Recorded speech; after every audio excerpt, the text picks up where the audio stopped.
Welcome to اور channel novels by حسن کنول۔ السلام علیکم لسنر، کیسے ہو آپ سب لوگ؟ آئی ہوپ آپ لوگ سب ٹھیک ہوں گے، خیریت سے ہوں گے۔ تو جناب میں آپ لوگوں کے لیے بہو ہو تم ناول کی قسط نمبر 13 لے کر حاضر ہوئی ہوں۔ تو آئیے ہم بغیر تاخیر کے اسٹارٹ کرتے ہیں۔ آج اتوار کا دن تھا۔ وہ فریش ہو کر بیڈ پر آ کر بیٹھا ہی تھا جب اس نے حبیبہ کو یاد دہانی کرانے والے انداز میں کہتے سنا۔ ہاں تو اس کا ہاتھ جو سائڈ ٹیبل پر رکھے اپنے موبائل کی جانب بڑھ رہا تھا، وہ لمحہ بھر کے لیے رکا، مگر پھر اس نے موبائل اٹھا لیا اور نہایت لاپرواہی سے کہا، چھٹی ہوتی ہے تمہاری، پھر بھی پورا دن غائب رہے ہو تم۔ رات کے 2 بج رہے ہیں، ٹائم تو دیکھو ذرا، کب تک چلے گا یہ سب؟ مجھے ایسا لگتا ہے تم بھول گئے ہو، تمہاری ایک عدد بیوی اور بچہ بھی ہے۔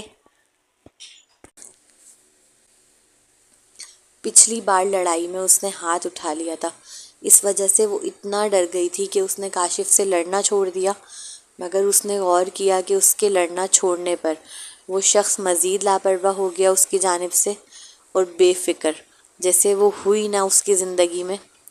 صبح کا ناشتہ دینے کے لیے وہ چاہیے ہوتی ہے، پھر پورا دن اس کا بچہ سنبھالنے کے لیے، اور رات کو جب وہ 2 بجے تھک کر کمرے میں آتا ہے تو وہ آرام سے سوئے، اسے بالاش تنگ نہ کرے، اس لیے وہ چاہیے ہوتی ہے، بس۔ اس کے علاوہ ان کا الگ سے کوئی رشتہ ہے، یہ محسوس ہونا تو بالکل بند ہو گیا تھا۔ وہ سمندر کے 2 الگ الگ کنارے لگنے لگے تھے، جن کا ایک کمرے میں رہتے ہوئے بھی ملاپ نہیں ہوتا۔ یہ جو تم پورے دن اے سی میں پڑی رہتی ہو نا، اس کا بل تمہارا باپ نہیں بھرتا۔ یہ جو اچھے کپڑے پہن کر اتراتی ہو، یہ بھی تمہارے باپ نے نہیں دلائے۔ یہ سب آسائشیں، مہنگے مہنگے کپڑے، جیولری، سب میں دیتا ہوں تمہیں۔ اس کے بدلے کچھ نہیں تو مجھے ذہنی سکون ہی دے دو کچھ وقت کا۔ اس کمرے کے اندر پورے دن کام کر کے تھکا آ رہا، اس لیے نہیں آتا میں گھر کہ تمہاری چک چک سنوں، کبھی تو سکون لینے دیا کرو۔ وہ آگ بگولا ہو کر لڑنے والے انداز میں یوں کھڑا ہوا کہ حبیبہ کی جان نکلی، اور وہ اگلے ہی پل ڈر کر 2 قدم اس سے پیچھے ہو کر کھڑی ہوئی۔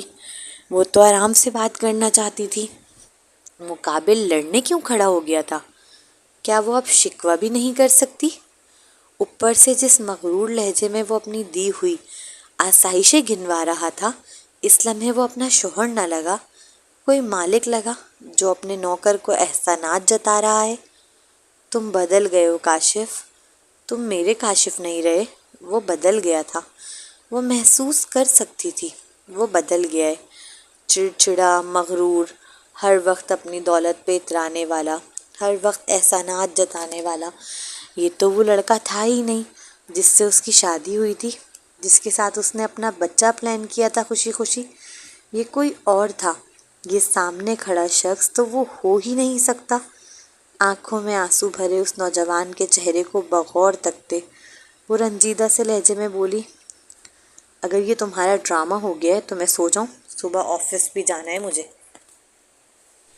وہ اس کے سامنے رو رہی تھی، آنکھوں سے آنسو باقاعدہ بہتے ہوئے دیکھ سکتا تھا وہ، لیکن جیسے ان آنسوؤں کا کوئی اثر ہی نہ ہو اس پتھر دل شخص پر۔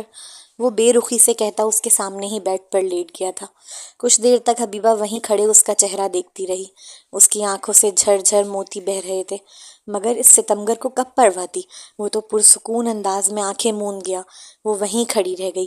صرف 2-3 منٹ گزرے ہوں گے اور کاشف کے خراٹے پورے کمرے میں گونجنے لگے۔ اس کے کندھوں، کمر اور پاؤں سب میں بہت درد رہ رہا تھا ان دنوں، مگر شوہر ہوتا تو اسے بتاتی۔ شوہر کب تھا؟ مالک تھا اس کے ساتھ، جو اسے کھلاتا ہے، پلاتا ہے، کپڑے پہناتا ہے، اے سی والے کمرے میں رکھتا ہے۔ وہ تھوڑی سنے گا اس کی، وہ کیوں سننے لگا بھلا؟ یہی سوچتے ہوئے دل جلی سے مسکراہٹ اس کے ہونٹوں پر بکھری اور وہ صوفے پر جا کر بیٹھ گئی۔ دل نہیں کیا اس شخص کے ساتھ ایک بیڈ شیئر کرنے کا۔ آہستہ آہستہ محبت جو دل میں تھی وہ دم توڑ رہی تھی۔ اسے روتا ہوا چھوڑ کر سویا تھا وہ، جبکہ کوئی لڑائی نہیں تھی ان کے درمیان۔ پھر لڑائی میاں بیوی میں ہوئی ہے، مالک اور نوکر میں تھوڑی۔ یہی سوچتے ہوئے وہ ایک دم زور سے ہنسی اور پھر ٹوٹ کر بکھرنے والے انداز میں رونے لگی، لیکن مقابل اتنی گہری نیند میں چلا گیا تھا کہ اس سے اپنی بیوی کے زور زور سے رونے کی آوازیں بھی کانوں تک نہ پہنچ سکیں۔ وہ پرسکون سوتا رہا۔ اگلا سین۔ آج اس کے بیٹے کی سالگرہ تھی۔ دعوت تو ہال میں ہونی تھی، لیکن اس کی حاتم تائی ساس نے اپنا نام بڑا کرنے کے لیے سارے مہمانوں کو ایک رات پہلے ہی گھر پر بلا لیا تھا۔ اسے مہمانوں سے کبھی بھی کوئی مسئلہ نہیں ہوا، لیکن جب مہمانوں کی آڑ میں وہ لوگ آ رہے تھے جنہیں وہ دیکھنا بھی پسند نہ کرے اپنے گھر میں، تو اپنے ہی بیٹے کی سالگرہ پر بجائے خوش ہونے کے خون جلتا محسوس ہوا۔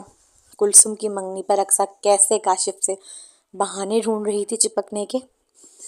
حبیبہ بھولی نہیں تھی اب تک، یہی سبب تھا کہ اس نے سوچ لیا تھا کہ آج پورے دن وہ کاشف کو اکیلا نہیں چھوڑے گی، ایک منٹ کے لیے بھی نہیں۔ کہاں جا رہے ہو؟ وہ کچن میں کھڑی دودھ ابال رہی تھی اور کاشف کو دانستہ طور پر بالاج کو پکڑا دیا تھا۔ وہ جانتی تھی آج مہمان گھر میں ہے، کاشف اپنا 100% دے گا اچھا شوہر کا رول نبھانے میں۔ تم جب تک دودھ ابال رہی ہو میں تب تک چھت سے ہو کر آ رہا ہوں، وہ سرسری سے انداز میں بولا۔ حبیبہ دیکھ سکتی تھی وہ چڑھا ہے اس کے سوال پر بھی۔ چھت پر کیوں؟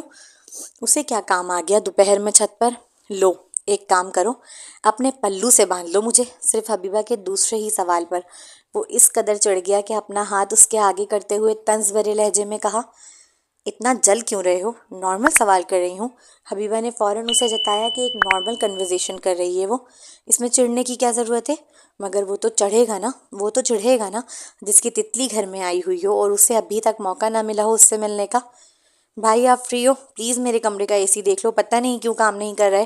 ابھی وہ دونوں میاں بیوی بات کر ہی رہے تھے جب دانش آ کر پریشان لہجے میں کہنے لگا، اچھا میں دیکھتا ہوں، تم اسے سنبھالو۔ اس نے فوراً ہی جان چھڑانے والے انداز میں بالاج کو دانش کو پکڑایا اور تیزی سے کچن سے نکل گیا۔ یہ لو اسے فیڈر پہ لاؤ، میں آتی ہوں۔ جیسے ہی کاشف آنکھوں سے اوجھل ہوا اس کا دل بے چین سا ہو گیا۔ وہ جلدی جلدی دودھ کو ٹھنڈا کرنے لگی، چونکہ دودھ ابھی تو بوائل ہوا تھا تو ٹھنڈا ہونے میں دیر تو لگنی ہی تھی، مگر وہ اتنی جلد بازی مچا رہی تھی ٹھنڈا کرنے کے لیے کہ ایک مگ سے دوسرے مگ میں ڈالتے ہوئے دودھ کو کہ اس کے اپنے ہاتھوں پر گرم گرم دودھ گرنے لگا جس پر اس کی سکن جلی۔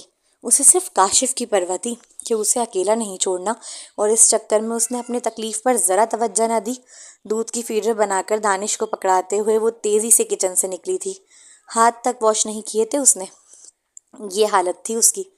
ہائے کتنی نادان ہے وہ، کتنی معصوم کہ ایک دن شوہر گھر میں اور وہ تتلی آ گئی ہے تو پاگل ہو رہی ہے اپنے شوہر کی حفاظت کے لیے۔ تب کیا ہو جب اسے خبر ہو کہ وہ روز اسی کے ساتھ ہوتا ہے۔ وہ اوپر پہنچی تو بیڈ کراؤن سے ٹیک لگائے اس نے کاشف کو بیٹھا ہوا پایا۔ ساتھ ہی اقصیٰ بیٹھی ہوئی تھی بالکل اس کے سامنے، اور اس کی گود میں کاشف کا پاؤں تھا۔ وہ جھک کر اس کے ناخن کاٹ رہی تھی۔ کیا وہ یہاں AC صحیح کرنے نہیں آیا تھا؟ یہ سب کیا ہو رہا ہے؟ یہ سب کیا ہو رہا تھا؟ وہ منظر دیکھ ایک تپ چڑھ رہی تھی اور دوسری اتر رہی تھی۔ کتنے منٹ لگے ہوں گے اسے دودھ بوائل کرنے اور پھر ٹھنڈا کر کے فیڈر بنانے میں؟ کم از کم 7-8 منٹ۔ صرف 7-8 منٹ اسے چھوڑا اور وہ پھر اسی چڑیل کے ساتھ چپکا ملا جس کے چکر میں صبح سے اس کے پیچھے بھاگ رہی ہے۔ یہ کیا ہو رہا ہے؟ نہیں روک سکی خود کو وہ غصہ کرنے سے۔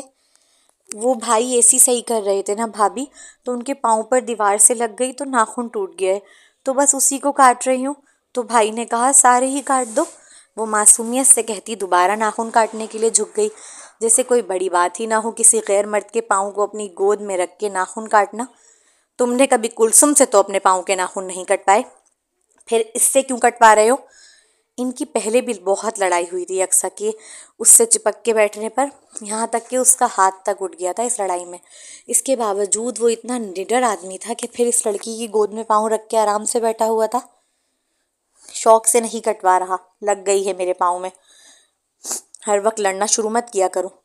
اچھا یعنی کل کو اگر میرے پاؤں پر لگ جائے تو میں بھی کسی غیر مرد کی گود میں پاؤں دے کر ناخن کٹوانے بیٹھ جاؤں؟ تمہیں کوئی مسئلہ تو نہیں ہوگا؟ چھوٹی آنکھیں کر جب وہ اس کی سوئی ہوئی غیرت جگانے کے لیے بولی تو مقابل تل ملا اٹھا۔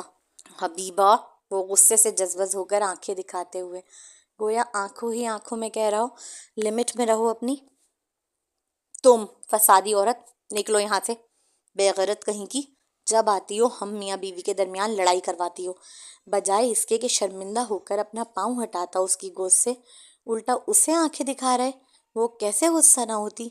اگلے ہی پل حبیبہ نے فوراً ہی اقصیٰ کے ہاتھ سے ناخن کٹر چھینا اور چلا کر بولی، جاہل عورت، تماشا شروع مت کرو، مہمان آئے ہوئے ہیں گھر میں۔ وہ اقصیٰ پر چیخی تھی، لیکن اس کے بدلے لڑنے کے لیے کاشف کھڑا ہوا اور تیزی سے بھپر کر اس کے اوپر آیا۔ تم اس کے لیے مجھ سے لڑ رہے ہو؟ ہاں، اسے تکلیف ہوئی، بہت تکلیف، کسی کو بھی ہوگی، شوہر اس کا ہے، مگر لڑ کسی اور عورت کے لیے رہا ہے اس سے۔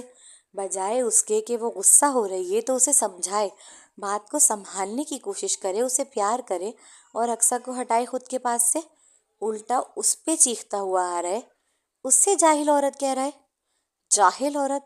واقعی 137 IQ ہے اس لڑکی کا۔ یونیورسٹی میں شاید ہی کوئی پروفیسر ایسا ہو جو اس کی ذہانت کا قائل نہ ہو۔ وہ پڑھنا چاہتی تھی، کچھ بننا چاہتی تھی، مگر اس سامنے کھڑے شخص کے لیے اس نے اپنے سب سے محبوب خواب کو بھی ترک کر دیا۔ اس کے گھر والوں کی اور اس کے بچوں کی خدمت میں لگ گئی۔ اپنی آنکھوں کا ہر خواب جیسے کسی صندوق میں بند کر آئی ہو۔ دل کے اندر جس شخص کے لیے اس نے اپنے خوابوں تک کی قربانی دے دی، آج وہی کھڑا ہو کر اس سے جاہل عورت کہہ رہا تھا۔ حبیبہ نے شروع میں ہی بات کی تھی کاشف سے کہ میں پڑھنا چاہتی ہوں، مگر کاشف نے اس وقت یہ کہہ دیا کہ امی سے بات کرو، امی کے ساتھ جاؤ۔ ساس سے بات کی تو انہوں نے کہا اپنے شوہر کے ساتھ جاؤ۔ اس طرح دونوں ماں بیٹے ایک دوسرے پر ڈالتے رہے، یہاں تک کہ وہ امید سے ہو گئی۔ پھر جب اس نے دوبارہ کہا تو کاشف نے کہا بچہ ہو جانے دو، پھر آرام سے پڑھ لینا۔ بچہ ہونے کے بعد سر کھجانے تک کی فرصت نہ رہی، پڑھائی کہاں سے کرے گی؟ اور اس طرح وہ پڑھائی کا خواب دل کے کسی کونے میں جا بسا۔ وہ تو صرف اس ہرجائی کو اور اس کے گھر والوں کو خوش کرنے میں لگی رہ گئی، یہاں تک کہ اس حال کو پہنچی کہ آج وہ کسی غیر عورت کے لیے اسے جاہل عورت کہہ رہا تھا۔ ایک صدمہ ہی تو تھا جو اس کی روح کو لگا اس لمحے۔ آنکھوں سے آنسو بہنے لگے۔ حبیبہ اتنی غصے میں تھی اس وقت کہ اس کے کانوں سے دھواں نکل رہا تھا، چہرہ باقاعدہ جلتا ہوا محسوس ہوا اور دل اتنا بھاری کہ سانس لینے میں مشکل پیش آ رہی ہو۔ اسے لڑنے کی عادت نہیں تھی، اس لیے پورا لرز رہی تھی وہ، مگر تکلیف اتنی زیادہ پہنچی تھی اسے کہ اپنے شوہر کی جانب دیکھ وہ کرب بھرے لہجے میں استفسار کرنے لگی۔ نہیں بھابھی، وہ آپ سے لڑ نہیں رہے، وہ تو آپ کو سمجھانے کی کوشش کر رہے ہیں کہ ان کے لگ گئی ہے، انہیں تکلیف ہو رہی ہے، اور میں صرف ان کا خیال کر رہی ہوں ان کی کزن ہونے کے ناطے۔ حبیبہ اس لمحے اس قدر صدمے اور تکلیف میں تھی کہ اس نے محسوس ہی نہیں کیا کہ اقصیٰ نے پہلی بار بہن کا لفظ ادا نہیں کیا اپنے لیے، کزن کا کیا۔ اگر تم اتنا ہی اپنے بھائی کا خیال کرنے والی ہو نا، تو یہ لو، میں ہاتھ جوڑتی ہوں تمہارے آگے، دفع ہو جاؤ ہماری زندگیوں سے۔ حبیبہ نے بے بسی سے اس کے آگے ہاتھ جوڑتے ہوئے کہا۔ بھابھی آپ ایسا کیوں کر رہی ہو میرے ساتھ؟ میں تو صرف کاشف بھائی کا خیال کر رہی تھی، آپ تو میری نیکی کو بھی گناہ بنا دیتی ہو۔ وہ فوراً ہی رونے لگی تھی، وہ بھی بلک بلک کر، جیسے پتہ نہیں حبیبہ نے اس کے ساتھ کیا کر دیا ہو۔ اقصیٰ کو روتا دیکھ کاشف آگ بگولا ہوا، تم چلو یہاں سے، بہت تماشا کر لیا تم نے۔ اگلے ہی پل اس نے نہایت جنون بھرے انداز میں حبیبہ کا بازو پکڑا اور اسے کھینچتا ہوا وہاں سے لے جانے لگا۔ اسے مہمانوں کی بھی اب کوئی پرواہ نہیں تھی، وہ سب کے سامنے ہی اسے کھینچتا ہوا سیڑھیوں سے لے کر اترا اور کمرے میں لے کر داخل ہو گیا۔ لاؤنج میں بیٹھے سب لوگ اب ایک دوسرے کے چہرے دیکھ رہے تھے۔ توبہ ہے اس لڑکی سے، آج کے دن بھی اسے سکون نہیں آ رہا۔ سچی بہت چھپاتے ہیں ہم کہ گھر کی عزت ہے ہماری، مگر یہ ہے کہ تماشا کرنے سے باز نہیں آتی۔ کیا ہوگا اس نے پھر کیا ہوگا، اس نے پھر کچھ آ گیا ہوگا کاشف کو غصہ۔ اب میں بھی کب تک سنبھالوں؟ انسان اپنی زبان پہ قابو رکھتا ہے، اللہ معاف کرے بڑی ہی تیز زبان کی ہے۔ رمشا بیگم نے جب یہ منظر دیکھا تو خون کا گھونٹ پیا۔ اپنی عزت بچانے کے لیے کچھ تو کرنا تھا، تو سارا ملبہ لے کر حبیبہ پر ڈال دیا کہ وہی تیز زبان کی ہے۔ اور میں سمجھتی تھی تمہیں تو بیٹی مل گئی ہے، ورنہ کہاں ملتی ہیں آج کل اتنی پیاری اور سگر بہویں۔ میں تو بڑا رش کرتی تھی تم پر، چلو آج ہم نے بھی دیکھ لیا کہ نہیں بھائی، تم سنبھالے ہوئے ہو سب کچھ، ورنہ یہ تو ننگ پنے دکھا رہی ہے بہوؤں والے سارے۔ رمشا بیگم کی بہن فوراً ہی ان کی تعریف میں بولنے لگی، ساتھ ساتھ جو ان کے دل میں جلن اور حسد بھری ہوئی تھی حبیبہ کو لے کر وہ بھی ٹپکتی معلوم ہوئی۔ ہمارے یہاں جب اپنی جوان بیٹی گھر میں بیٹھی ہو تو دوسرے کی بیٹی عیش کرتے ہوئے زہری لگتی ہے۔ ہاں تو کیا تم یقین کرو گی، کلثوم کی منگنی پر کاشف سے کہہ رہی تھی، میرے سارے گھر والوں کو سامان بھیجو، میرے چاچا، تایا، خالو، پھپھا اور ان کے بچوں کو الگ۔ کاشف نے کہا، یہ کہاں کی تک ہے، صرف تمہارے گھر والوں کو دوں گا۔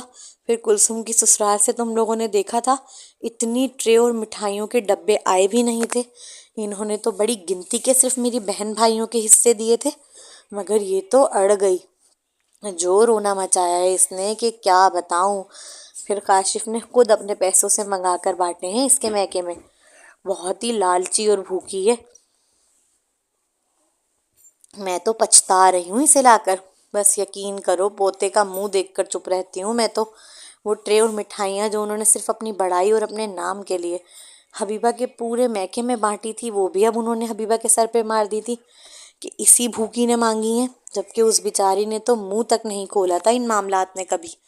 اس معصوم کو تو علم بھی نہیں ہوگا کہ جہاں ایک طرف وہ اپنے شوہر سے اپنے حق کے لیے لڑ رہی ہے، وہیں دوسری جانب اس کی عزت کی دھجیاں اڑا دی ہیں اس کی ساس نے۔ یہاں مری رہو تم، اور جب تک تمہارا دماغ ٹھیک نہ ہو جائے نا، اٹھنا مت یہاں سے، ورنہ میں بتا رہا ہوں حبیبہ، مجھ سے برا کوئی نہیں ہوگا۔ اسے لا کر بیڈ پر پھینکا تھا اس نے، ساتھ ہی غصے سے جذبس ہو کر وارننگ دینے لگا، تم دونوں کے درمیان کچھ چل رہا ہے نا۔ خود کو سنبھالتے ہوئے وہ تیزی سے اٹھ کر بیٹھی، آنکھوں سے آنسو بہہ رہے تھے۔ کدورت بھری نظروں سے اپنے شوہر کو تکتے ایک ایک لفظ چبا چبا کر استفسار کیا۔ وہ اندھی نہیں تھی، دیکھا تھا اس نے، جب وہ کمرے میں داخل ہوئی تو کیسے اقصا جھکی ہوئی تھی، اس کی قمیص کا گول گلا کتنا گہرا تھا، کیسے اس کی گوری جلد اندر تک نظر آ رہی تھی، اور کیسے للچائی نگاہوں سے اس کا شوہر اقصا کے جسم پر نگاہیں گاڑے بیٹھا تھا۔ ایک لمحے کے لیے وہ گھنیا گئی تھی اپنے ہی شوہر کی نظروں سے، اور نہ ہی وہ بے وقوف تھی کہ اس کا دیر سے روزانہ گھر آنا، اتوار والے دن بھی غائب رہنا، چاچی کے نام پر اچھل پڑنا، اقصا کے لیے بار بار اس سے لڑنا، یہ سب کس جانب اشارہ کر رہے ہیں وہ نہ سمجھ پاتی۔ اور ابھی اس سوال کو پوچھ کر خاموش بھی نہ ہوئی تھی کہ اگلے ہی پل کاشف نے اس کا منہ دبوچنے والے انداز میں پکڑا، اپنے ہاتھوں کی انگلیاں بالکل اس کے گال میں گاڑ دیں کہ وہ تکلیف کی شدت سے کراہی۔ پہلے بھی کہا تھا، پھر کہہ رہا ہوں، اپنے میکے کی گندگی اپنے میکے تک رکھو، اگر مجھے کچھ کرنا ہوا نا تو دھڑلے سے کروں گا پوری دنیا کے سامنے، تم روک نہیں سکتی مجھے، سمجھی؟ اس کا منہ بری طرح جھنجھوڑتے ہوئے جب وہ ایک ایک لفظ مغرورانہ انداز میں جتاتے ہوئے بولا تو حبیبہ کو نہ صرف اپنی سیلف رسپیکٹ کچلتی معلوم ہوئی، بلکہ وہ سامنے کھڑا شخص بھی زہر لگنے لگا۔ وہ اس طرح اس کا منہ جھنجھوڑ رہا تھا کہ پورا پورا سر ہل رہا تھا اس معصوم کا، جس کے سبب اسے چکر آنے لگے، دماغ سن سا ہو گیا۔ ہم مرد کو نا بڑا غرور ہوتا ہے کہ عورت روک نہیں سکتی اسے، مرد کوئی بھی غلط کام کرے اس میں جھکاؤ نہیں آتا، لچک نہیں آتی، وہ بڑا اکڑ کر کہتا ہے ہر بات۔ کیوں؟ کیونکہ یہ معاشرہ ہی مردوں کا ہے۔ عورت تو 2026 میں بھی فلاں کی بیوی، فلاں کی بہو اور فلاں کی ماں کہلاتی ہے، اپنا کوئی نام، کردار، شخصیت نہیں ہوتی ہمارے معاشرے میں عورت کی۔ حال تو یہ ہے کہ جب کسی کامیاب عورت کو دیکھتے ہیں نا تو یہ مرد حضرات اس کی تعریف نہیں کرتے اپنے گھر کی عورتوں سے، بلکہ کہتے ہیں رنڈی ہے سالی، پتہ نہیں کتنوں کے بستر گرم کر کے ایکٹریس بنی ہے، ماڈل بنی ہے، بزنس وومن بنی ہے،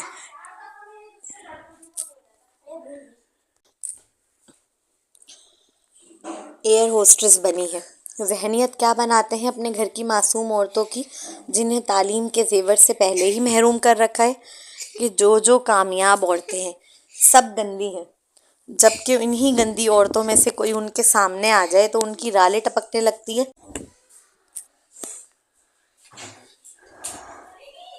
ان کی نظریں اور تعظیماً جھکنے لگ جاتے ہیں، ان کے منہ سے میم، میڈم، باجی جیسے عزت دینے والے لفظ ادا ہونا شروع ہو جاتے ہیں۔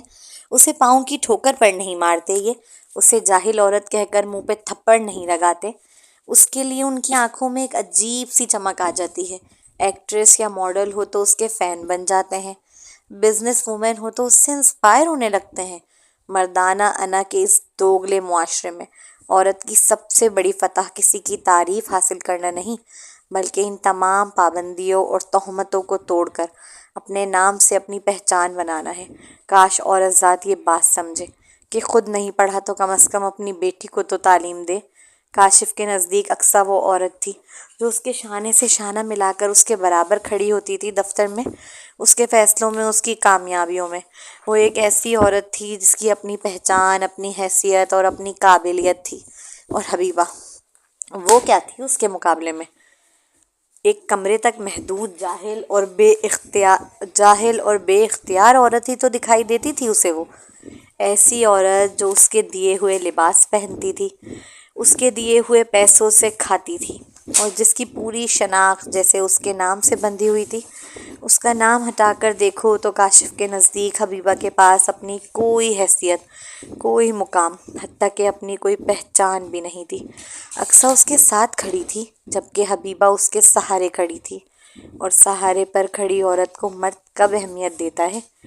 تمہیں لگتا ہے میں تمہیں روک نہیں سکتی؟ مانا اسے تکلیف ہو رہی تھی، مانا سر بالکل سن پڑ گیا تھا، لیکن مقابل کے الفاظ جیسے روح کو چھلنی کر رہے ہوں، دماغ پر ہتھوڑے کی طرح برس رہے ہوں۔ کیسے وہ اتنے دھڑلے سے کہہ رہا تھا کہ وہ اسے روک نہیں سکتی؟ تو تمہیں لگتا ہے تم مجھے روک سکتی ہو؟ یاد رکھو حبیبہ، مرد کو 4 شادیوں کی اجازت ہے۔ اس نے نہیں کہا کہ نہیں میری جان، تمہیں غلط فہمی ہو گئی ہے، میں ایسا نہیں ہوں یا میں نے ایسا نہیں کیا۔ وہ تو جیسے رٹائی پر اتر آیا۔ ہمارے معاشرے کی ساخت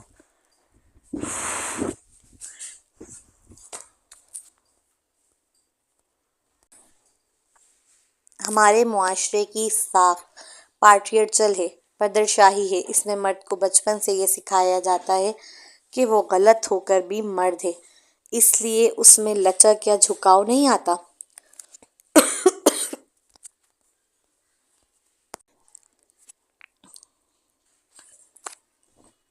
اس میں مرد کو بچپن سے یہ سکھایا جاتا ہے کہ وہ غلط ہو کر بھی مرد ہے، اس لیے اس میں لچک یا جھکاؤ نہیں آتا۔ اس اکڑ کو سائنس میں میسکولینٹی ٹاکسک، یعنی کہ مردانہ زہریلا غرور کہا جاتا ہے، جہاں اپنی غلطی تسلیم کرنا یا جھکنا مردانگی کے خلاف سمجھا جاتا ہے۔ چلو مان لیا تم 4 شادیاں کر سکتے ہو، مگر ابھی تو نہیں ہوئی نا؟ ابھی تو جو کچھ کر رہے ہو وہ سب حرام ہے نا؟ میری حقوق تلفی ہے نا؟ تم مرد اتنے سیدھے نہیں ہوتے کہ فوراً نکاح کرنے چل پڑو۔ دوسری کی ذمہ داری لے لو۔ تم لوگ پہلے گناہ میں پڑتے ہو، پہلے لذت لیتے ہو، لطف اٹھاتے ہو، سوچتے ہو اس بار کر لوں پھر چھوڑ دوں گا، اس بار کر لوں پھر چھوڑ دوں گا، لیکن جب تمہیں پتہ چلتا ہے تم سے نہیں چھوڑا جا رہا تو پھر تم نکاح کرتے ہو۔ اس پورے دورانیے میں پہلی بیوی کی جو حقوق تلفی کی ہے، کیا اس کا کوئی حساب نہیں ہوگا تم سے؟ ہاں تم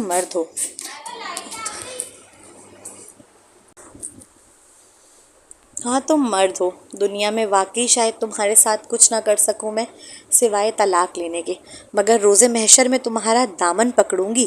تم کیا سمجھتے ہو کاشف، تم بچ سکو گے روز محشر والے دن؟ جتنی گندی نظروں سے اسے دیکھ رہے تھے، تم سے اس کا سوال نہیں ہوگا؟ خدا نے تمہارے لیے آزادی نہیں چھوڑی ہے، تم مردوں کو نظر نیچے رکھنے کا کہا ہے۔ تم لوگوں پر سے خدا نے اپنا قلم اٹھایا نہیں ہے، جو تم اتنی تن کے مجھ سے کہہ رہے ہو کہ میں کیا کر سکتی ہوں۔ جب اس نے تن کر 4 شادیوں کی بات بیچ میں رکھی تو وہ جو صرف شک تھا وہ یقین میں بدلا۔ وہ اس کے ساتھ کسی دوسری عورت کو شریک کر رہا ہے، اس کا حق کسی اور کو دے کر آتا ہے۔ روز یہ تکلیف کسی بھی عورت کو پاگل کرنے کے لیے کافی ہے۔ وہ تکلیف ہی تھی جس کے سبب وہ پچھلی بار کے پڑے ہوئے تھپڑ کا خوف اس کے دل سے نکلا، اور اگلے ہی پل کسی بھپری ہوئی شیرنی کی طرح اس کا ہاتھ اپنے منہ سے ہٹا کر جھٹکتی کھڑی ہوئی، اس کے روبرو آ کر آنکھوں میں آنکھیں ڈال اسے بتانے لگی کہ خود کو خدا نہ سمجھے، روز محشر حساب ہونے ہیں ابھی۔ اس نے پہلی بار طلاق کا لفظ استعمال کیا، جسے سن کاشف کو زبردست جھٹکا لگا۔ اس کی آنکھیں حیرت سے پھیلیں۔ اس پل پہلی بار ایک خوف بھرا اس کے دل میں، اسے کھو دینے کا خوف۔ وہ ریجیکٹ کرے نا تو تن بدن میں آگ لگ جاتی ہے، وہ طلاق مانگے گی تو کیا برداشت کر سکے گا؟ اور یاد رکھنا، 4 شادیوں کا حق بھی مرد کے پاس صرف تب ہے جب وہ عدل کر سکے۔ تم آج کل کے مرد عدل کرو گے؟ جن کے پاؤں میں جانیں نہیں ہوتی، جو ایک کا حق ادا کرنے کے بعد ایسا تھکتا ہے پھر دوسری کے قابل نہیں بچتا۔ میں مرد نہیں ہوں جو جبراً تم سے اپنا حق لے لوں، ورنہ تو جو کرتے تھے شادی کے شروع میں میرے ساتھ، اگر میں وہ روزانہ رات کو تمہارے ساتھ اب کروں نا، تو یقین کرو تم اپنے پاؤں پہ بھی نہ کھڑے ہو سکو دوسرے دن۔ کیا میں نہیں جانتی تمہاری کیپیسٹی کتنی ہے؟ بڑے آئے 4 شادیاں والے، 2 عورتوں کو تو ایک ساتھ خوش رکھ نہیں پا رہے تم۔ آج کا مرد 4 تو کیا 2 شادیاں بھی آسانی سے نہیں کر سکتا۔ اس کی ایک بہت بڑی وجہ مہنگائی ہے، اور دوسری وجہ آج کے معاشرے میں بڑھتی ہوئی سیکسچل ایبیلٹی ہے۔ جیسے مردوں میں جنسی خواہشات بڑھ رہی ہیں نا، ویسے عورتوں میں بھی بڑھ رہی ہیں۔ آج کل موبائل آن کرتے ہی ہر کوئی ایک ہی چیز بیچتا ہوا نظر آتا ہے، سیکسچولیٹی، جسے مرد ہو یا عورت سب دیکھ رہے ہیں، اور یہی چیز دونوں کی خواہشات اور ضروریات کو بڑھا رہی ہے۔ پہلے آدمی 2 عورتوں کے ساتھ نسبتاً آسانی سے رہ لیتا تھا، کیونکہ عورت اپنی خواہشات کا اظہار اتنی آزادی سے نہیں کرتی تھی۔ وہ اپنا حق خاموشی سے چھوڑ دیتی تھی، برداشت کر لیتی تھی، اور اپنے بچوں کا منہ دیکھ کر چپ ہو جایا کرتی تھی۔ وہ اپنے حق کے لیے نہیں بولتی تھی، کیونکہ اسے معاشرے نے یہی سکھایا تھا کہ شوہر کی خواہش اہم ہے اور عورت کو برداشت کرنا چاہیے۔ مگر اب صورتحال بدل رہی ہے۔ آج ایک موبائل آن کرتے ہی اتنے آپشنز سامنے آ جاتے ہیں، جیسے ہر مرد اور ہر عورت کے لیے دنیا بھر میں کوئی نہ کوئی شخص موجود بیٹھا ہو۔ صرف ایک رابطہ، ایک چیٹ، ایک میسج، اور انسان اپنے گھر کی حدود سے باہر نکل سکتا ہے۔ اس لیے اب صرف مردوں کو گناہوں سے بچانا مقصود نہیں رہا، عورتوں کو بھی اپنی حدود کی حفاظت کرنی ہے، اور دونوں تبھی اپنے آپ کو محفوظ رکھ سکیں گے جب دونوں کی جائز ضروریات کو سمجھا جائے گا۔ اب بات صرف مرد کی بھوک کی نہیں رہی، عورت کی ضرورت بھی اتنی ہی اہم ہے۔ اگر مرد اپنی بیوی کی جائز جسمانی اور جذباتی ضروریات کو مسلسل نظر انداز کرتا رہے، اسے حقیر سمجھے، یا یہ تصور کرے کہ عورت کو صرف خاموش رہ کر برداشت کرنا چاہیے، تو آج کے معاشرے میں فتنوں کی کمی نہیں۔ ایک عورت بھی اپنی کمزوری کے لمحے میں فون اٹھا کر کسی دوسرے مرد سے ناجائز تعلق قائم کر سکتی ہے، لیکن یہ بات کسی ناجائز تعلق کو جواز نہیں دیتی۔ خیانت خیانت ہی ہے، چاہے مرد کرے یا عورت، گناہ گناہ ہی ہے، چاہے اس کا مرتکب مرد ہو یا عورت۔ فرق صرف اتنا ہے کہ ہمیں یہ سمجھنا ہوگا کہ آج آزمائش دونوں کے سامنے ہے، اور اس کے نتائج بھی ہمارے سامنے ہیں۔ کہیں طلاقیں ہو رہی ہیں، کہیں گھر ٹوٹ رہے ہیں، کہیں قتل و غارت ہو رہی ہے، اور کہیں پوری زندگی ایک غلط فیصلے کی سزا بن جاتی ہے۔ اس لیے ہمیں یہ سمجھنا ہوگا کہ ہمارا معاشرہ پہلے کی طرح صرف 75% مرد اور 25% عورت کی بنیاد پر گھر نہیں چلا رہا۔ آج کا گھر دونوں طرف سے 50-50 کی ایکول پارٹنرشپ سے چل رہا ہے۔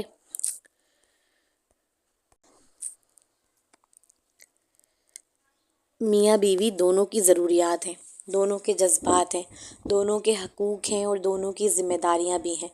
دونوں ایک دوسرے کو خوش رکھیں گے، ایک دوسرے کی ضروریات سمجھیں گے، ایک دوسرے کی عزت کریں گے، اور ایک دوسرے کے لیے کافی بننے کی کوشش کریں گے، تبھی گھر مضبوط رہے گا۔ کیونکہ آج فتنہ صرف مرد کے دروازے پر نہیں آتا، عورت کے دروازے پر بھی آتا ہے۔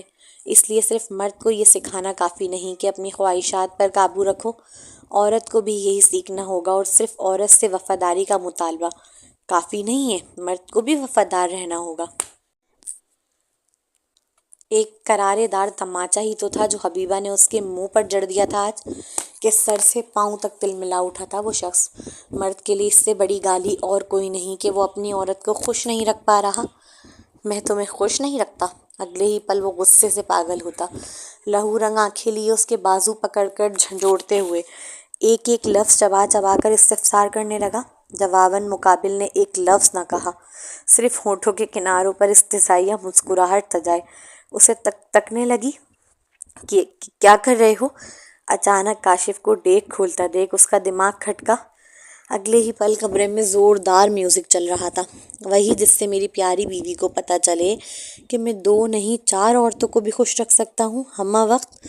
بس میں خود رحم دکھاتا ہوں تم پر۔ کاشف نے ایک جھٹکے سے اس نازک جان کو اپنے قریب کرتے کان کے پاس منہ لا کر بھرائی آواز میں سرگوشی کی، جسے سن کر اس کا چہرہ سفید پڑا۔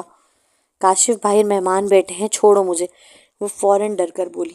وہ محبت سے قریب آتا تو الگ بات تھی، دل و جان سے قبول ہوتا، مگر وہ غصے میں آیا تھا، اس لیے حبیبہ بری طرح ڈر گئی اور اس کے ہاتھ سے اپنا بازو چھڑانے کی کوشش کرنے لگی، مگر وہ نازک جان کتنا بھی پڑپڑائے، کہاں اس جاندار آدمی کے ہاتھ سے خود کو آزاد کرا پا رہی تھی۔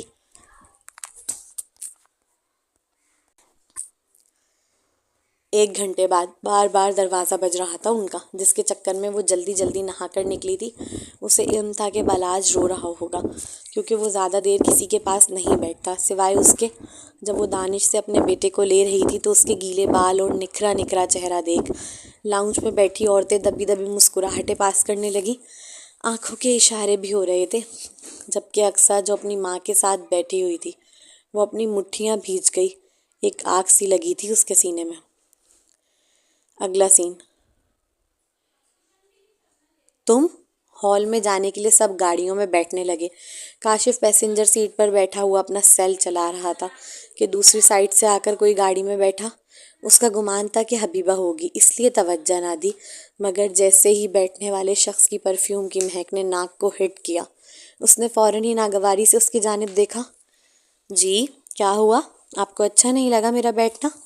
وہ تو روزانہ ہی ساتھ آنا جانا کرتے تھے، اگر وہ ہال چلی جائے گی اس کے ساتھ بیٹھ کر تو کیا ہی ہو جائے گا؟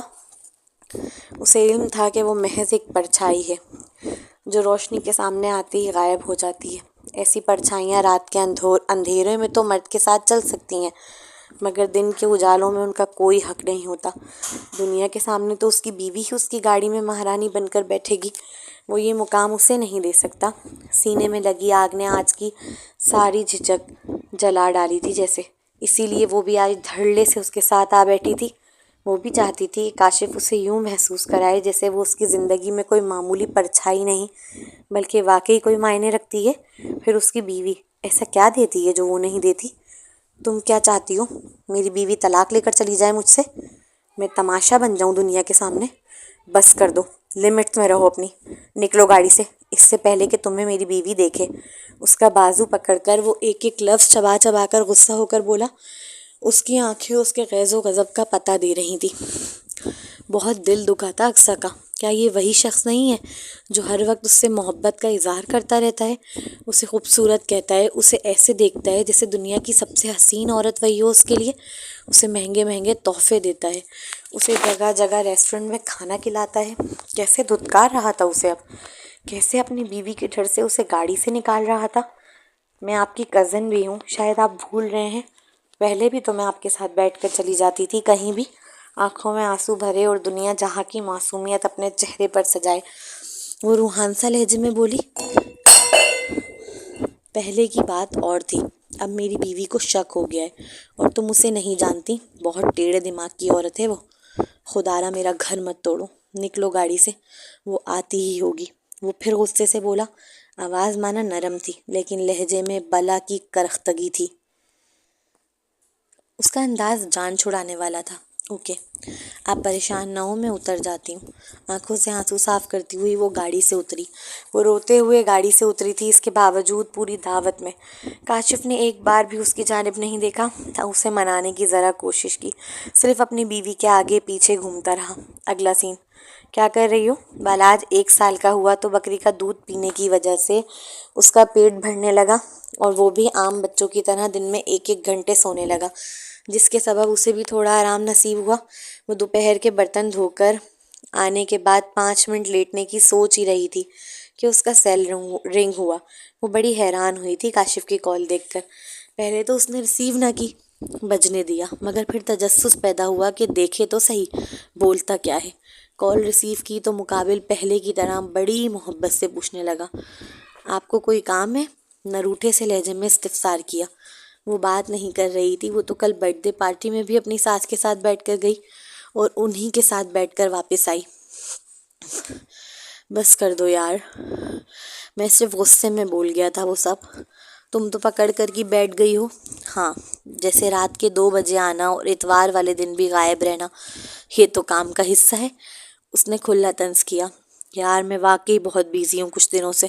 تم کام کی ٹینشن نہیں سمجھتی. جب میں چلی جاؤں نا تو اسے سمجھا دینا جو تمہاری سمجھتی ہے.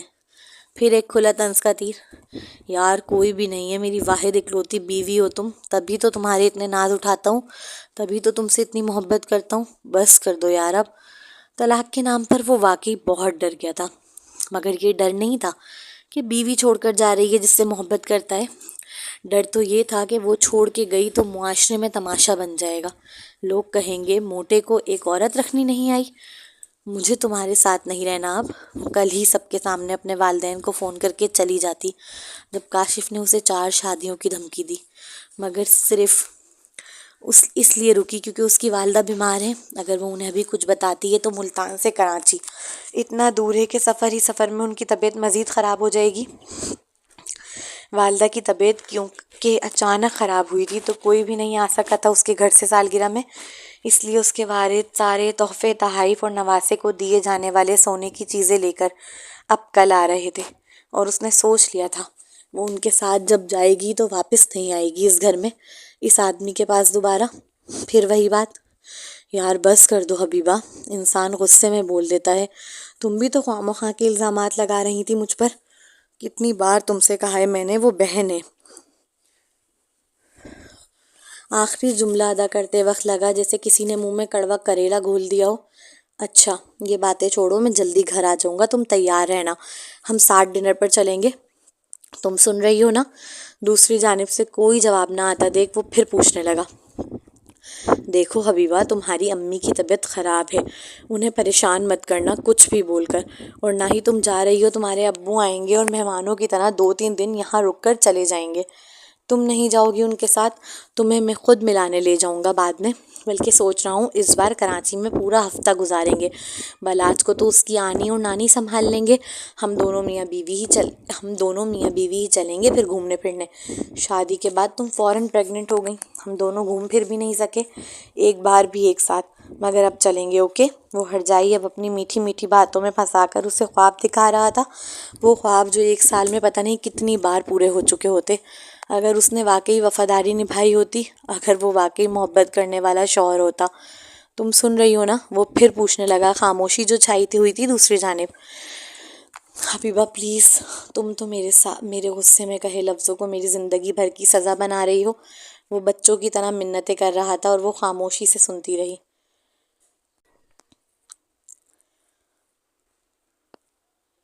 اچھا خود سوچو، میرے بغیر بالاج کو کیسے پالو گی؟ جیسے اب تک پال رہی ہوں. مجھے نہیں لگتا وہ تمہیں زیادہ جانتا ہے. رات کے 2 بجے جب تم آتے ہو وہ سو چکا ہوتا ہے، صبح بھی وہ سو ہی رہا ہوتا ہے جب تم چلے جاتے ہو. تم تو اسے گود میں بھی نہیں لیتے. تمہارے نہ ہونے سے مجھے یا میرے بچے کو کوئی فرق نہیں پڑے گا. کتنی سنگ دل عورت ہو تم، کتنے آرام سے کہہ رہی ہو تمہیں فرق نہیں پڑے گا. اور میرا کیا؟ میں کس کے لیے کما رہا ہوں؟ میں کس کے لیے اتنی محنت کرتا ہوں دن رات؟ میں بہت محبت کرتا ہوں تم سے یار. میں یہ سب تمہارے اور اپنے بچے کے لیے تو کر رہا ہوں. اگر کوئی اس نوجوان کی باتیں سن لیتا اس وقت تو حبیبہ کو ہی برا کہتا کہ کتنی خود غرض عورت ہے، اتنا محبت کرنے والا شوہر ہے اور پھر ایسا کر رہی ہے اس کے ساتھ. وہ معافیاں مانگ تو رہا ہے، غلطی سے نکل گئے ہوں گے منہ سے الفاظ. اب کیا اس کو پکڑ کے بیٹھ گئی ہے؟ اگلا سین. ہم دوسرا بچہ پلان کرتے ہیں. گولڈ کا نیکلس پہناتے وقت وہ پیچھے سے آہستگی سے کان میں سرگوشی کرنے لگا. کاشف نے گھر آتے ہی اپنی والدہ کے کمرے کا رخ کیا تھا اور انہیں بتایا کہ حبیبہ گھر چلی جانا چاہتی ہے اپنے، اور اسے ڈر ہے وہ وہاں جا کر رک جائے گی. جسے سننے کے بعد رمشا بیگم نے سب سے پہلا مشورہ اسے دوسرا بچہ کرنے کا دیا کہ جب 2 بچے ہو جائیں گے تو اس کے پاؤں میں خود ہی زنجیر پڑ جائے گی، پھر نہیں بھاگ سکے گی وہ. ابھی تو 1 بچہ ہے، وہ خوبصورت اور جوان ہے، دوسری شادی کرنے کا آپشن ہے اس کے پاس. مگر جیسے ہی زیادہ بچے ہوں گے آپشنز کم ہو جائیں گے. اسے خود بھی احساس ہوگا کہ 2 بچوں کی ماں سے کوئی شادی نہیں کرے گا. ہمارے یہاں طلاق یافتہ لڑکی ہو یا بیوہ. جی بالکل. اب بیواؤں کے بچوں کو بھی میکے والے پالنے کے لیے تیار نہیں ہو رہے. آج کل نفسا نفسی عروج پر ہے. بھائی اب اپنی بیویوں کے ہو گئے ہیں. انہیں اپنی بیوی کے علاوہ کوئی نظر نہیں آتا اور ماں باپ اپنی ساری جمع پونجی اپنے بیٹوں پر لگا چکے ہوتے ہیں۔ ایسے حالات میں لڑکی کے لیے میکے میں کچھ نہیں بچتا۔ اگر وہ گھر میں آ کر رہتی بھی ہے نا تو صرف فری کی نوکرانی بن کر رہتی ہے سب کی۔ پھر اس بیچاری کے پاس آخری آپشن سسرال ہی بچتا ہے، جہاں وہ مرے یا جیے، لیکن اس کے بچے عزت سے پل جاتے ہیں۔ رمشا بیگم بہت ذہین عورت ہیں، انہیں پتہ ہے معاشرہ اس وقت بیٹیوں کے ساتھ کیا کر رہا ہے۔ اسی بات کا فائدہ اٹھا رہی تھیں اور اسی بات کا فائدہ اٹھاتے ہیں ایسے لوگ۔ میں نہیں، تم کر لینا اپنی دوسری بیوی کے ساتھ۔ حبیبہ اس شخص کو اب سمجھ نہیں پا رہی تھی۔ وہ محبت کا دعوے دار ہے، آگے پیچھے گھوم رہا ہے صبح سے اس کے، مگر یہی وہ شخص ہے جس نے اسے جاہل عورت کہا، وہ شخص ہے جس نے اس پر ہاتھ اٹھایا ہے، وہ شخص ہے جو ہر بار اس کی تصدیق کرتا ہے۔ ایسے شخص کے ساتھ اپنا دوسرا بچہ پلان کرے، ہرگز نہیں۔ اس نے شیشے میں عکس نہیں دیکھا کہ وہ کتنی خوبصورت لگ رہی ہے اس گولڈ کے نیکلس کو پہن کر، نہ اس کا دل کیا دیکھنے کا۔ الٹا اس نے ایک جھٹکے سے اسے کھینچ کر اپنے گلے سے اتار کر واپس کاشف کے ہاتھ میں تھما دیا۔ توبہ ہے، کتنا غصہ ہے تم میں، مانتی کیوں نہیں ہو تم کوئی میری بات؟ ایک جھٹکا صحیح تو لگا تھا کاشف کو۔ وہ گولڈ کا نیکلس تھا جس میں وائٹ ڈائمنڈ جڑے تھے، تقریباً 25 لاکھ کا۔ تقریباً 25 لاکھ قیمت تھی اس سیٹ کی، جسے اس لڑکی نے یوں ہی جھٹکے سے اتار کے پھینک دیا تھا گلے سے۔ اگر وہ یہ سیٹ اقصیٰ کو دے دیتا تو وہ تو دیوانی ہو جاتی اس کی، آگے پیچھے گھومنے لگتی ساری ناراضگی بھول کر، اور اقصیٰ ہی کیا کسی بھی باہر والی کو دیتا تو اسے اپنے پیچھے رال ٹپکاتے ہوئے پاگل پاتا۔ مگر وہ سامنے کھڑی لڑکی ایسی نہیں تھی، وہ تو کبھی اس کے پیسوں سے امپریس نہیں ہوئی تھی۔ کاشف نے ہاتھ میں پکڑے اس سیٹ کو 2-3 لمحے دیکھا اور پھر جل کر بے دلی سے پیچھے کی جانب اچھال دیا۔ تمہیں پتہ ہے یہ سیٹ 25 لاکھ کا تھا، اس نے بڑا جتاتے ہوئے کہا۔ تو قیمت سننے کے بعد بھی اس لڑکی کے چہرے پر کوئی تاثر نہیں آیا تھا، نہ ہی وہ ایکسائٹڈ ہوئی تھی، نہ ہی وہ ریگریٹ فیل کر رہی تھی کہ اس نے اتار کے پھینکا۔ کچھ بھی نہیں، سپاٹ سا چہرہ تھا بالکل۔ الٹا بڑی لاپرواہی سے کہا، کچھ نہیں، میں تو بھول گیا تھا مسز کاشف جبار احمد ہیں آپ، ٹیکسٹائل اینڈ ایکسپورٹ گروپ کے مالک کے دل کی اکلوتی ملکہ۔ آپ کی شان کو تو یہ ہے کہ خود کاشف آپ کے قدموں میں بیٹھ جائے۔ اس نیکلس کی کیا مجال کہ وہ گردن میں سجے؟ وہ گھٹنوں کے بل اس کے قدموں میں بیٹھتا، اس کا نازک ہاتھ پکڑ کر بڑی محبت سے اس کے چہرے کو تکتے ہوئے کہنے لگا، کوئی ایسی محبت دکھائے تو بتاؤ، دل کیسے نہ پگھلے؟ کوئی اتنے خوبصورت الفاظ ادا کرے تو بتاؤ، کوئی کیسے دل نہ ہارے؟ پتھر تھوڑی ہے، محبت ہی تو چاہتی ہے فقط۔ سچ یہی ہے، عورت پگھل جاتی ہے آدمی کے چند اچھے بول سن کر۔ وہ بھی پگھل رہی تھی۔ Sorry, I am really sorry. تم جان ہی نہیں سکتی میرا دل کتنا بھاری ہو رہا ہے صرف یہ سوچ کر ہی کہ تم مجھے چھوڑ کر جانے کی بات کر رہی ہو۔ میں نہیں رہ سکتا تمہارے بغیر، مجھے رہنا آتا ہی نہیں ہے۔ گھر آتے ہی میری نگاہیں تمہیں ڈھونڈتی ہیں، صبح آفس جاتا ہوں تو بھی تمہارا چہرہ دیکھ کر جاتا ہوں۔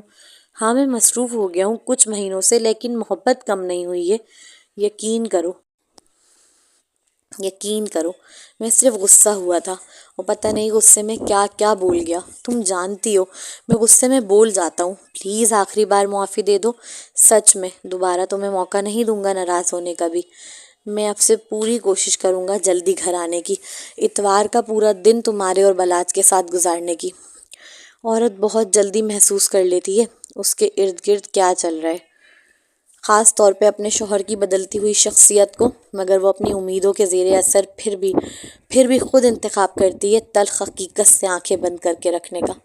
پھر عورت میں یہ خاصیت ہے کہ جیسے ہی اسے محبت ملتی ہے نا، وہ مرد کی پرانی غلطیوں کو معاف کر دیتی ہے، یہ سوچ کر کہ وہ شرمندہ ہے اپنی غلطیوں پر، اب دوبارہ نہیں کرے گا۔ ایک موقع دے دیتی ہوں، میرا گھر بسا رہے گا، معاشرے میں میری عزت بنی رہے گی، میرے بچے کو بن باپ کے نہیں پلنا پڑے گا۔ بس یہی سب سوچتے ہوئے حبیبہ نے اسے پھر ایک موقع دینے کا فیصلہ کیا۔ پلیز، بالکل کسی بے گھر بچے کی طرح وہ منتوں پہ اترا ہوا تھا، اتنی امید سے دیکھ رہا تھا، اتنی محبت سے، کہ وہ جو مسلسل کوشش کر رہی تھی اپنا ہاتھ چھڑانے کی، اس نے کب کرنا چھوڑ دی اسے نہیں خبر، یہاں تک کہ کاشف اس کا ہاتھ اپنے لبوں سے لگا کر چوم گیا۔ جاری ہے۔ تو جناب بتائیے آپ لوگ، آپ کے نزدیک کیا حبیبہ نے ٹھیک کیا کاشف کو دوسرا موقع دے کر؟ کیا کاشف سدھر جائے گا طلاق کے خوف سے؟ مجھے نہیں لگتا بالکل بھی کہ کاشف سدھرے گا. وہ کاشف کے اوپر تو مجھے وہ مثال فٹ ہوتی ہوئی دکھتی ہے، کتے کی دم ٹیڑھی کی ٹیڑھی.